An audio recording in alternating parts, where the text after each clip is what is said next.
صحابي البايكر، صباح الفل عليكم. الناس اللي سالتني في الكومنتس على المساعد اللي انا مركبه دوت.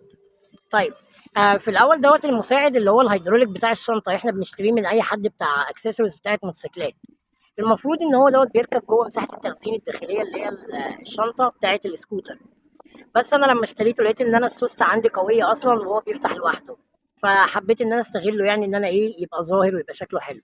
فرحت مثبته بمسامير زي ما انتم شايفين كده في علبه الفلتر، وفي الناحيه التانيه كده في الديل بتاع السكوتر. طيب، هتقولي ايه فايدته؟ هو مبدئيا هو معمول علشان الشكل، يعني انا حاطه هنا علشان يبقى شكله حلو. حته بقى ان مثلا ممكن ياخد ويدي معاك، او لو حد ريح عليك او كده، ده ممكن يحصل بنسبه بسيطه جدا. انما ملوش فايده فعليه تقدر ان انت تحسها، مثلا ان لو حد خبطك ممكن يحميك او الكلام دوت. فهو في الاول وفي الاخر معمول كحليه مثلا او كشكل. حبيت ان انا استغله. لو الفكره عجبتكم ما تنساش اللايك بقى.